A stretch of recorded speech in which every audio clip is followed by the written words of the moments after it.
रामदास सुत सूरदास ने जन्म रुनकता में पाया। बल्भाचार्य उपदेश ग्रहण कर कृष्ण भक्ति सागर लहराया। सागर सूर सरावल रच इस धरती को धन्य धान्य बनाया। जिसने 1583 में स्वर्ग लोक को धन्य बनाया। तो बच्चों, आज हम लोग जो है सूरदास के संक्षिप्त जीवन परिचय के बारे में जानेंगे कि 8 छाप कवियों में सर्वश्रेष्ठ कृष्ण भक्ति के परम प्रणेता कविवर सूरदास का जन्म 1478 ईस्वी में स्थान रुनकटा में हुआ था। रुनकटा में हुआ था। इनके जन्म स्थान को लेकर तो कुछ भ्रांतियां हैं, लेकिन अधिकांशतः पुस्तकों में रुनकटा को ही मान्यता मिलती है। इनके पिता का नाम रामदास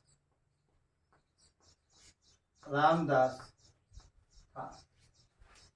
गुरु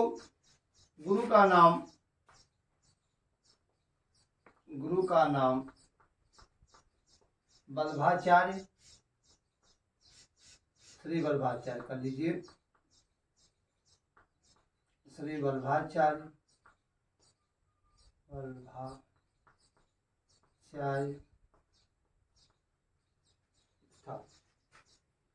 रामदास सुत सूरदास ने जन्म रुनकता में पाया। बल्भाचार्य उपदेश ग्रहण कर कृष्ण भक्ति सागर लहराया। ये भक्त किसके थे? भक्त श्री कृष्ण जी के थे। श्री कृष्ण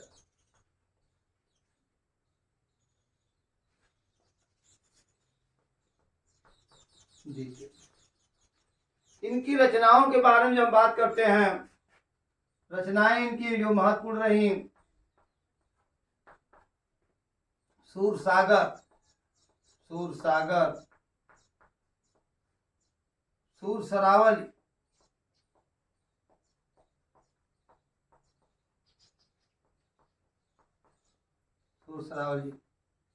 सूर सागर, असुर, साहित्य लहरी। इन्होंने ये 3 इनकी महत्वपूर्ण रचनाएं हैं। और इनकी जो भाषा रही, इन्होंने अपनी रचनाओं में ब्रज भाषा का प्रयोग किया है। ब्रज भाषा, वो लाइनें कि रामदास सुत सूरदास ने जन्म रुनकता में पाया। बल्भाचार्य उपदेश ग्रहण कर कृष्ण भक्ति सागर लहराया। सागर सूर सरावल रच इस धरती को धन्य धान्य बनाया। जिसने 1583 में स्वर्ग लोक को धन्य बनाया। इनकी मृत्यु, हम इनकी मृत्यु की जब बात करते हैं, मृत्यु कब हुई थी, कहते हैं 1583 में हुई। ये इनके जीवन का संक्षिप्त परिचय रहा। अब इनके काव्य की क्या विशेषताएं हैं, थोड़ा हम इनके बारे में जानेंगे। कहते हैं इन्होंने सगुण के उपासक रहे। इनकी रचनाओं में हमें स्पष्ट झलक मिलती है कि यह जो सगुण के उपासक रहे हैं। तो वो कैसे, कौन सी वो लाइनें हैं जिससे हमें मालूम पड़ता है कि सगुण के उपासक रहे? अविगत गति कछु कहत न आवे। जो लाइन इनकी है कि अविगत गति कुछ कहत न आवे, जो गूंगे मीठे फल भाखे अंतः मन ही भावे।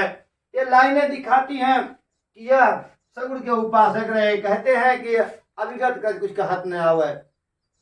आगे इनकी जो दूसरी काव्य विशेषता है वो है लीला श्री कृष्ण की भक्ति की। यह हमेशा जो है श्री कृष्ण भक्ति की का ही गुणगान करते हैं, उनकी लीलाओं का वर्णन करते हैं। वो लाइनें हमारी हैं, क्या आप वो लाइनें बता सकते हैं आप लोग? Yes sir. बोलिए कौन सी लाइन है उनकी जिससे सिद्ध होता है? खेलत में को का कव गुस्साया, हरि हरे जीते दिमा, श्री दामा वरम ही कर बहुत सही आपने करत कहा सुनाया।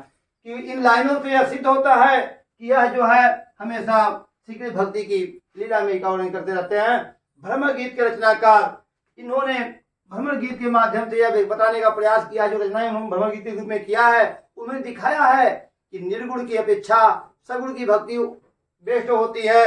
और इतना ही नहीं, इन्होंने कहा कि देखिए जो हमारे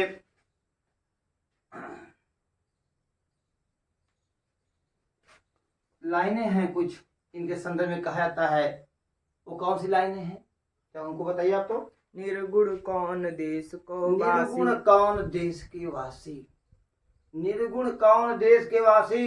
जब श्री कृष्ण भगवान चले जाते हैं और अपने मित्र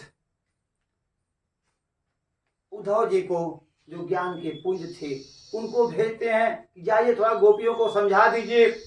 जब गोपियों को समझाने के लिए आते हैं तो गोपियां उनसे कहती हैं कि हे उद्धव जी, आप मुझे इतने उपदेश दे रहे हैं, निर्गुण की इतने बखान कर रहे हैं, तो क्या हमें बता दीजिए निर्गुण कौन देश के वासी। ये निर्गुण जो होते हैं वो किस देश के वासी हैं, तो हमें बता दीजिए।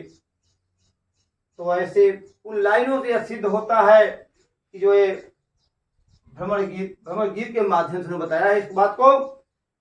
इनकी रचनाओं में प्रकृति चित्रण मिलता है। मधुबन मधुबन तुम कत करत करे, तुम रहत हरे, हरे मधुबन तुम कछुक रहत हरे। जो ये लाइनें उनकी हैं, ये बताती हैं कि यह प्रकृति का कितना सुंदर वर्णन उन्होंने किया है।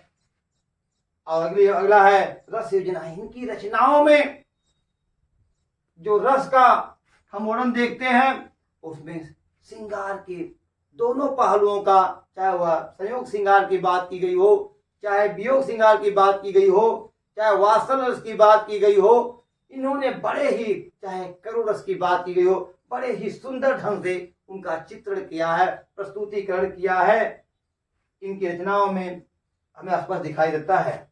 इतना ही नहीं, जब हम अलंकार की बात करते हैं तो कविवर सूरदास की रचनाओं में रूपक, उत्प्रेक्षा, उपमा, अलंकार तो कूट कूट करके भरा गया है, हमें स्पष्ट दिखाई देते हैं। कि हम देखते हैं कि मानव सूर काढ़ी डारी वारी मध्य ते मीन में जहां उत्प्रेक्षा अलंकार का बड़ा ही सुंदर वर्णन किया है। इस तरह से जो हमें सूरदास के संजीव जीवन परिचय और उनकी काव्य विशेषताओं के बारे में जाना हमने, मैं समझता हूं कि यदि आप लोग इस लाइन को याद कर लें, इस गीत को याद कर लें कि रामदास सुत सूरदास ने, रामदास, इन कविताओं में, इस कविता के माध्यम से हमने इनके जीवन के सारांश को प्रस्तुत करने का प्रयास किया है। और आप लोग समझता है इसको समझ भी जाएंगे, समझ गए होंगे कि रामदास सुत सूरदास ने जन्म रुनकता में पाया, जन्म रुनकता में पाया, बल्लभाचार्य उपदेश ग्रहण कर, बल्लभाचार्य उपदेश ग्रहण कर, उपदेश ग्रहण कर, या सूरदास जी एक मंदिर में भजन कीर्तन किया करते थे, कभी अपनी कविताओं को गाया करते थे। इनकी मुलाकात प्रभाचार्य जी से होती है और इन्होंने सगुण भगवान श्री कृष्ण के लीलाओं का वर्णन करने का इनको एक सुझाव दिया, रास्ता दिखाया, और तब से इन्होंने एक शुरू कर दिया। अक्सर कहा जाता है कि जन्म से अंधे थे, जन्मांध थे, लेकिन इनकी रचनाओं में जब सजीव चित्रण मिलते हैं। बल्लभाचार्य उपदेश ग्रहण कर, कृष्ण भक्ति सागर लहराया, कृष्ण भक्ति सागर लहराया। उसके बाद जहां तक रचनाओं की बात है, कहता है सागर सूर सरावल रच, सागर सूर सरावल रच,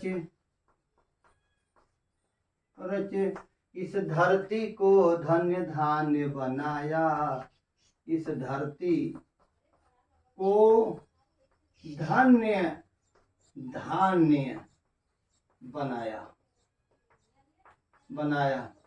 जिसने 1583 में, जिसने 1583 में स्वर्ग लोक को धन्य बनाया, स्वर्ग लोक को धन्य बनाया, धन्य बनाया। इन पंक्तियों को यदि हम याद कर लें तो हमें कविवर छाप के महान कवियों में श्रेष्ठ कविवर सूरदास के संक्षिप्त जीवन परिचय के बारे में एक अच्छा ज्ञान मिल जाएगा। इतने संक्षिप्त से हम पूरे उनके जीवनी को लिख सकते हैं।